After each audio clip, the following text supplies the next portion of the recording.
Trapped in Death Cave by Wallace, Chapter 2. There was a little red bridge around back of the school. Brian followed Gary across it.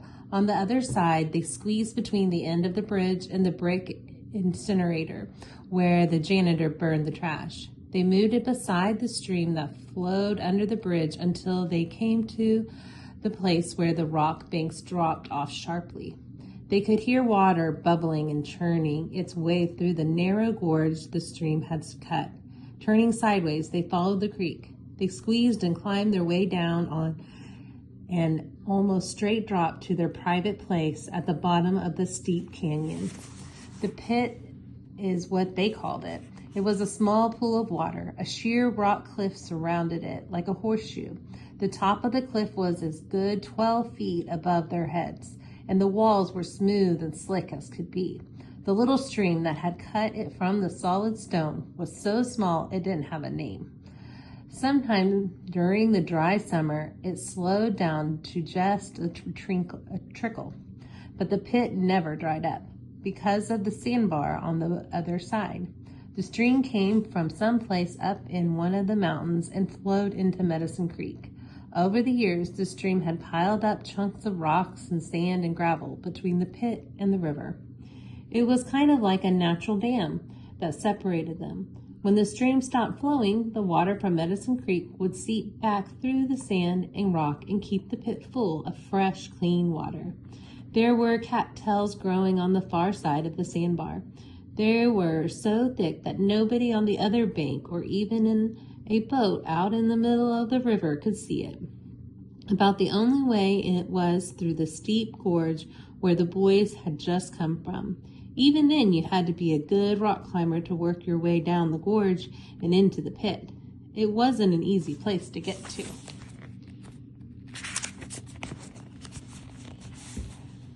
Near the bottom, Gary made his way around the edge of the horseshoe to the sandbar. Brian followed him, climbing to the rock wall like a fly until the dry ground was under him. Even when they were safe on the sandbar, Gary's nervous eyes scanned the ridge above them. Tight, cautious eyes searching for the slightest movement, the slightest sign that someone might be spying on them. Brian laid on his stomach. The sandbar was low enough to be shielded from the bite of the brisk spring breeze. The bright sun had warmed the sand. It felt good against Brian's bare arms. It took a long time for Gary to get settled, to finally satisfy himself that there were no one else around. While Brian waited, Gary kicked his grungy tennis shoes off, dug his toes down into the hot sand. At last, he eased over next to Brian and pulled a crumpled yellow envelope from his pocket. The paper was brittled, cracked, and colored with age. Inside the envelope was a thin white sheet of paper with the lines and a big X on it. Gary handled it as he would the wings of a butterfly. "It's rice paper," he whispered as he unfolded it. "If you ain't careful, it'll tear." He spread it out on the sand for Brian to look at it. There were lines making a trail. On one side, there were some jagged lines like the peaks of a mountain. Right in the middle was the big X. "This is the map overlay that shows where the snake dancer's gold is," he said. He closed the paper carefully and quickly stuck it back in the envelope. Then he pulled out 2 more pieces of paper. "This is the note Grandpa left. It tells all about the map and how to use the overlay. Grandpa left them for us. See, our names are on the outside of the envelope." Brian scooted closer. He held his breath, listening with excitement. He heard Grandpa's story about Snake Dancer's gold before, but he'd always thought it was just a story, a make-believe kind of story that Grandpa told them on the days when the weather was bad and they couldn't go outside. Gary paused. He frowned and he noticed the look on Brian's face. "I never figured it was a real story either," he confessed. "But this letter Grandpa left says different. Listen." Brian followed along while Gary read. Grandpa's handwriting wasn't too good, so his friend did a lot of frowning and head scratching, trying to figure out what the word said. Gary read in a soft voice. "Every now and then he'd stop and look up at the ridge of rocks above them, like he was still checking to make sure nobody was watching. As Brian listened, it was almost like Grandpa was there with them, like it was him telling the story just as he had so many times. It could have been as far back as the start of the Civil War, but to the best of my recollection, the way I heard the story, it was more like the time old Fort Sill was opening up when the first rail had come to a little town called Rush Springs. Anyhows, the exact time it all happened ain't all that important. Some of the facts has got sort of messed up with the passing of time and all, but there's one fact for sure. A shipment of gold coins was stolen from a wagon someplace between the railhead at Rush Springs and the army base at Fort Sill. I looked it up in some of the old records, and missing gold shipment was written down. Nobody knows exactly how much was on the wagon. Somehow the shipments had got all messed up. There was 6 months' pay for the soldiers at the fort. I'd figured it out more than once, and near as I can come, there must have been somewhere in the neighborhood of $1 million of gold on that wagon. I'd first heard the story about the gold when I was 10. Me and my friend Chancey Becker snuck down to the Indian meeting grounds and crawled up behind the big meeting teepee. I know I've told you and Brian about the meeting grounds. They used to be on the ball diamond behind the Medicine Park School. Remember the time we went and found them arrowheads? Brian closed his eyes. He could almost see Gary and Grandpa and him digging around the middle of the ball diamond with their shovels. He hadn't really believed Grandpa when he'd told them Indians used to have their powwows there. But after they dug around in time, they found an arrowhead. Brian started believing then. With a shrug of his shoulders, he chased the memories out of his head and turned back to listen to the rest of Grandpa's story. The Indians got a good way of remembering things. Instead of writing stuff down and taking a chance of it getting lost, they tell it to each other. If anything big was going on, everybody heard the story, remembered it, and told somebody else. Hunters and warriors told other hunters and warriors, and they ran into the trails. Squaws told squaws and braves. Grandmothers passed it down to their children and grandchildren around campfires in front of their teepees. The words and the exact things, what happened gets changed around some, but it's remembered for a long time. It's called a legend. The way I heard it was when I was young, with something like this. When again life comes, the brothers of the snake go to the secret place in the mountains. Some have not seen many summers, have never visited the place, for they can only go when the water falls strong and the land floods. It is at this time that the secret place bursts forth and water sprays from the mountain. At this time, and only at this time, may the brothers of the snake visit the secret place. The old medicine man who told the story that night in the teepee said few know the place, for there are few who can call themselves brother. These few take the others there to dance and make their magic. They talk with the evil spirits, the spirits of the darkness, death, and pain. But the spirits are evil. They do not listen. Instead, they spread their evil to all who come. Many of the brothers never leave the place. When the dancing and making of magic is done, the ones who live chase the evil spirits into the mountains. Then they stop the waters from pouring and lock the spirits away so their evil cannot spread to others of the tribe. Brian tugged at Gary's arm. Gary paused and looked up at him. What? Brian frowned. I don't understand all that stuff. What stuff? About the evil spirits and the Indians chasing them back into the mountain. What does that mean? Gary rattled the note in his hand. Grandpa explains some of it later on. Just listen, will you? With a shrug, Brian nodded, turning his attention back to Grandpa's letter. It was a time such as this, a time just before the waters burst from the mountain, that the white men discovered the secret cave. As the brothers drew near the ending of their ceremony, the white men came to hide the stolen gold. Many of the brothers were lying dead from their fight with the evil ones. They had come to make war with the evil spirits, not the white man's rifles. Most were weak, ready to give their last strength to drive the evil spirits back into the mountain. Without warning, the white men swooped in and killed the ones who remained. Killed all, saved one. Hostuka Shaman of the Apache, brother of the snake, with a bullet near his heart, he alone clung to life. Wounded and dying, he lay quiet as though life had already departed from the spirit world. He watched as the whites carried sacks after sacks of gold into the mountain. Then they left, but in a short time they returned with more sacks. Hisatokska heard that they would leave and return once more with the last of their stolen gold.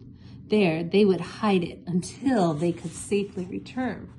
They knew nothing of the evil spirits who lived within the mountain, and Hisatokska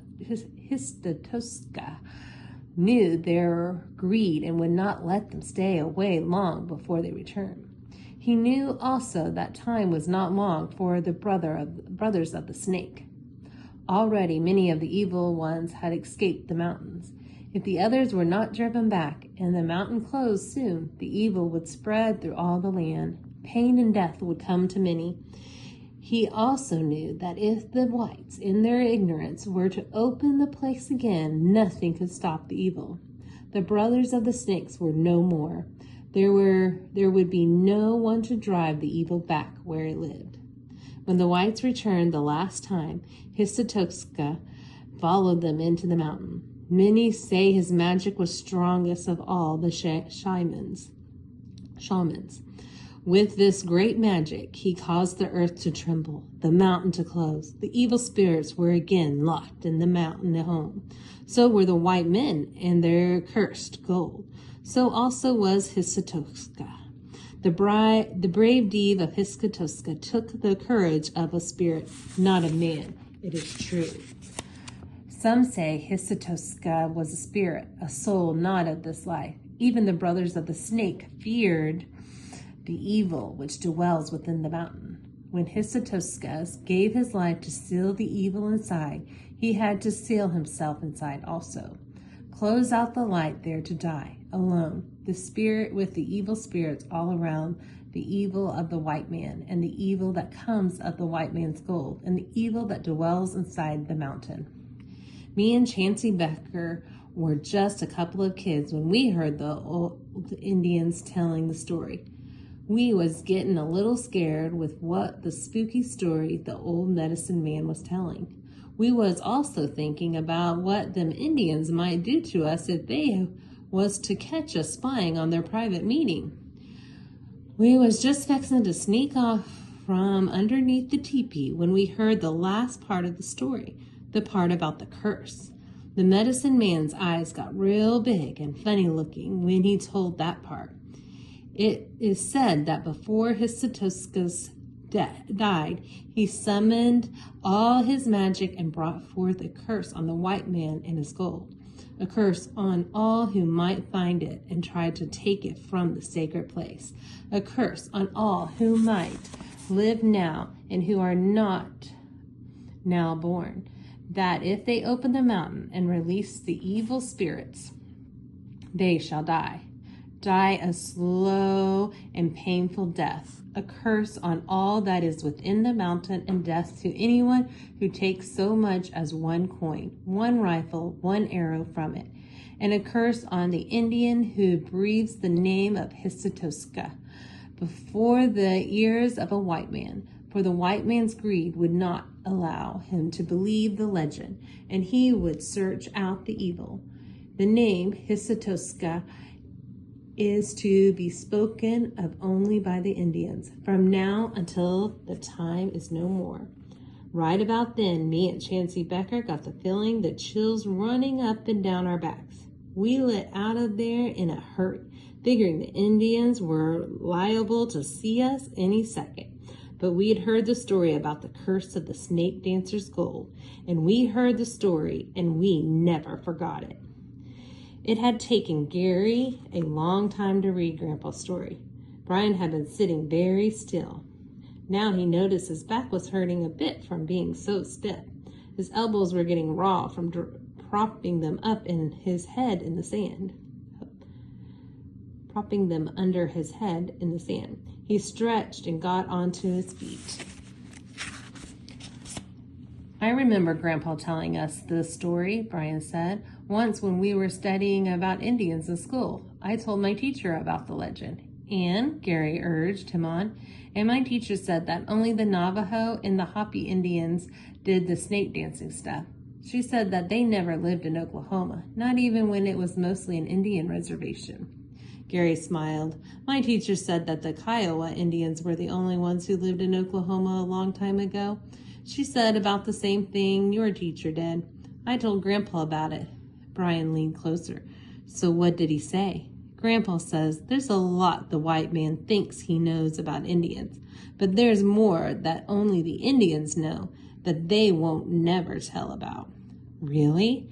Yep. He said only the shamans and the medicine men knew about the secret place. He said there's lots of stuff the Indian tribes kept secret, but there's stuff that the shamans even kept secret from their own tribes.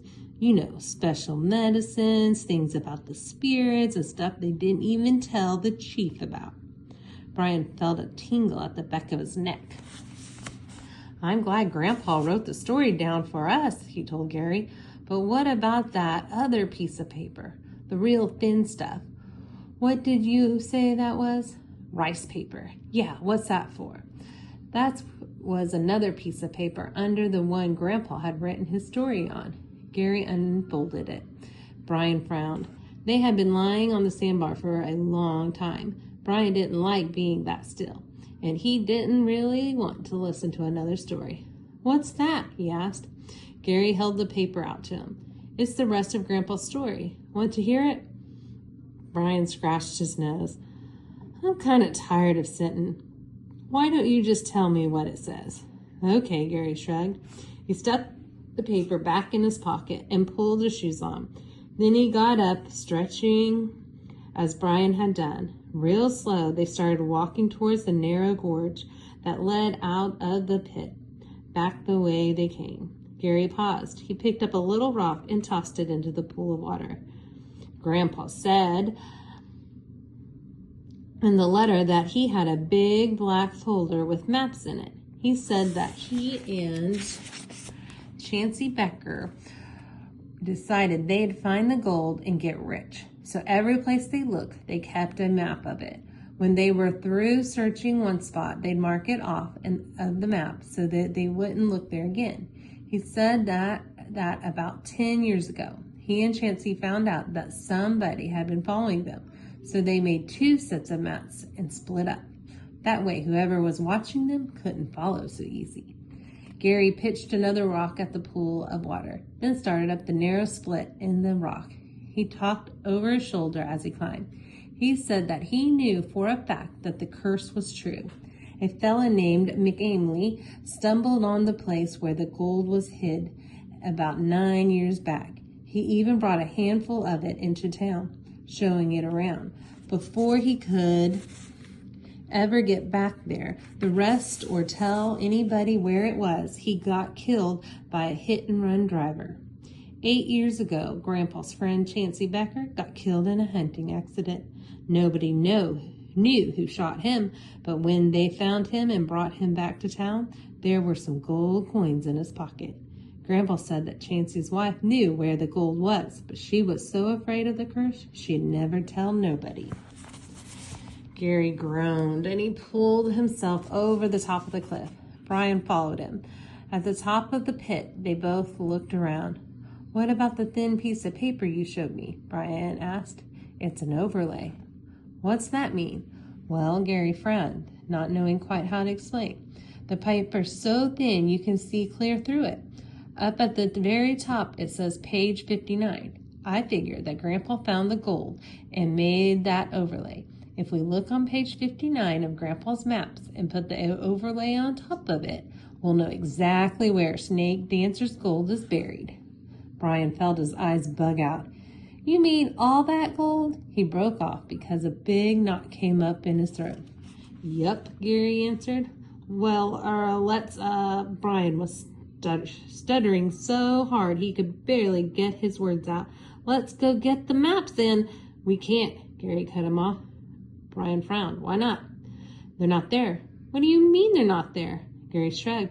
"Somebody stole them." "Stolen?" Brian gasped. "Who? When?" Gary patted the letter and he folded it in his pocket. "Grandpa said that he found the gold. He also said that when he was coming down from the mountain, he found tracks and knew there had been somebody following him. He said that when he woke up the next morning, he found a tear in the window screen where somebody had tried to break into his room.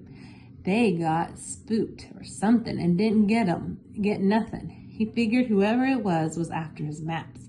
So he made that overlay on rice paper and hid it. Then he marked out the place on the map so if somebody got it, they'd think he had already looked there and hadn't found anything." "First off, you say Grandpa's maps got stole, then you say nothing got stole." Brian scratched his head. "Which really happened?" Gary sneered at him.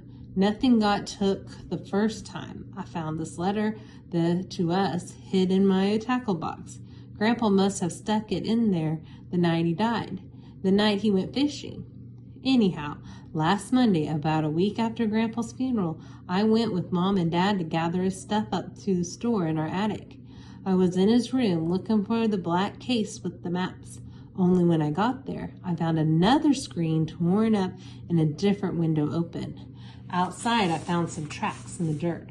Tracks where somebody had crawled in the window. They must have broke in while we were at his funeral. Broke in and stole Grandpa's maps." Brian bit his bottom lip. "But who? Who could have done it?" Gary shrugged. "I don't know who, but I bet whoever it was, the same person who killed Grandpa." Gary's eyes got real tight. The anger turned his face a bright color of red. Brian put his hands on his hip, glaring back at Gary. "But how do you know that's what really happened? Dad told me that when your dad called to tell us what happened, he explained that Grandpa had slipped on the rocks while he was fishing and drowned. Maybe whoever stole the maps didn't have nothing to do with Grandpa's death. Maybe it really was an accident." Gary shook his head. "It wasn't."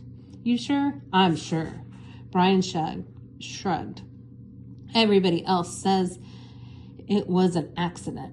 How can you be so sure it wasn't?" Gary's eyes got real tight again. "First place, Grandpa went fishing in that same spot about twice a week. I bet he walked up and down that bank 1,000,000 times and never slipped once." That don't mean nothing," Brian broke in. "He still could have slipped this time." Gary shook his head. "I doubt it. Besides, there's some other things too." "Like what?" "Like his stink bait.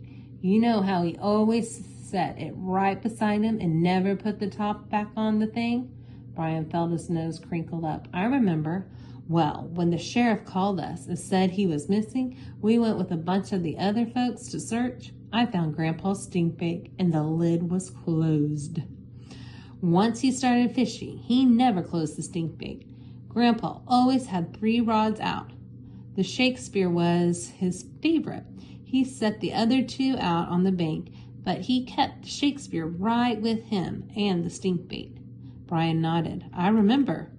"Well," Gary went on, "when we got there, that new spinning reel Dad got him for Christmas was by the stink bait. The Shakespeare was clear down the bank." Brian shook his head. "That sure don't sound like Grandpa." He stuck a finger in his ear and wiggled it out. "But why? Everybody liked Grandpa. Nobody would want to hurt him, would they?" Gary looked down and picked at one of his fingernails. "If somebody knew about him finding the gold, if they knew about that and wanted the gold all for themselves, He choked up, breaking off what he was saying. Brian clenched his fists at his side. I wish we knew who done it, he growled. I'd give anything if we could find out who killed Grandpa. Why don't you tell Mr. Ralston, the sheriff, about the letter? Gary shook his head. No. But why not? No, he repeated. I ain't even told Mom and Dad. If something we've got to do by ourselves. Grandpa left us that letter. It wasn't meant for anybody else, just you and me. We got to find out who'd done it. How? Gary frowned. I don't rightly know, but I think I found a track. It was in the sand by the road near Grandpa's fishing spot. What kind of track? Car track. There was a cut in one of the right tires, like it'd run over a piece of broken glass. I showed it to Sheriff Ralston. He said it might be important, and he'd make a plaster cast of it. I figured if we find the car that's got a chunk out of it, tire like that one, we'll find who killed Grandpa. For some reason, they stopped talking and looked around. Neither had been paying much attention to where they were going. When they stopped, they were standing in front of Brian's cabin. Right about then, Brian heard his stomach growl. He slapped a hand over it. The way he had things figured, it was going to take a lot of walking and hunting to find that car with the cut wheel. Walking and hunting was a lot of hard work, especially on an empty stomach. You want to come up and eat dinner with us? He asked. Gary shielded his eyes, looking up at the bright sun.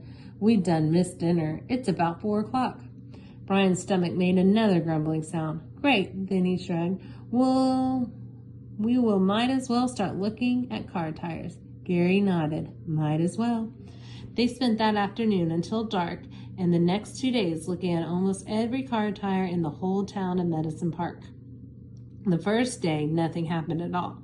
On the second day, some old man saw them looking at his car and came running out yelling something about thieving kids stealing his gas. After the man accused them of stealing gas and ran them off, they started taking turns. One would check the tires and the other would stand watch.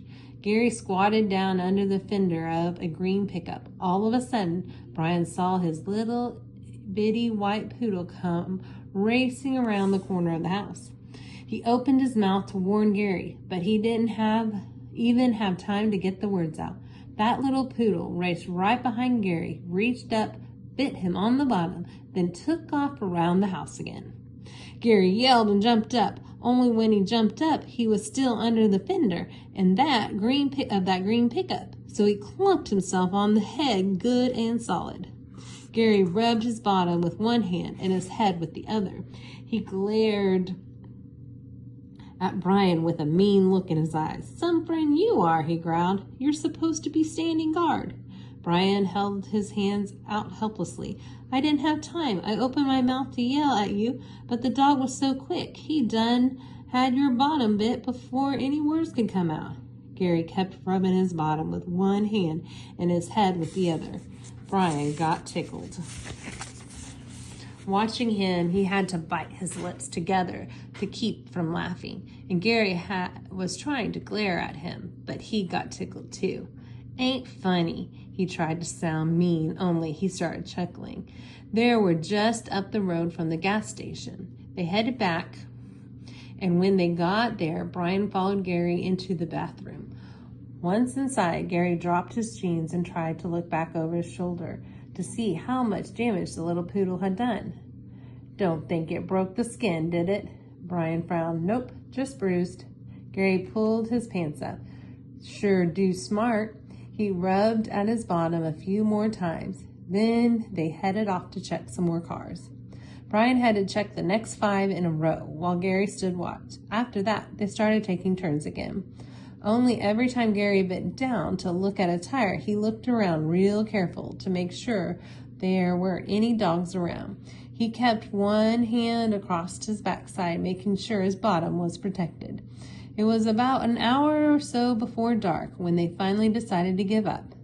We looked at almost every tire in Medicine Park and still haven't found a clue, Gary said. Brian nodded. Reckon we could spend the rest of our lives looking at car tires and never find a thing besides my back getting sore from all the bending over. Mine too, Gary admitted. Only Brian's noticed he was rubbing his bottom where the dog bit him instead of his back. I'm getting kind of hungry, Brian said. Why don't we run back by the house and see if there's anything around to eat? Gary reached down in his pocket. Hey, I got some money. Why don't we go to Ralston's store and get a pop and some peanuts or something? After that, we can go down to the arcade. What's the arcade? It's a new place they put in the little shop next to the old plantation. Got some brand new video games. Then they got Pac-Man and Frogger and all of them other old ones that are fun. Anyhow, I got a few quarters. While we're playing the games, we can be figuring out a plan for what to do next. This looking at car tires ain't working. We gotta figure another plan for catching Grandpa's murderer.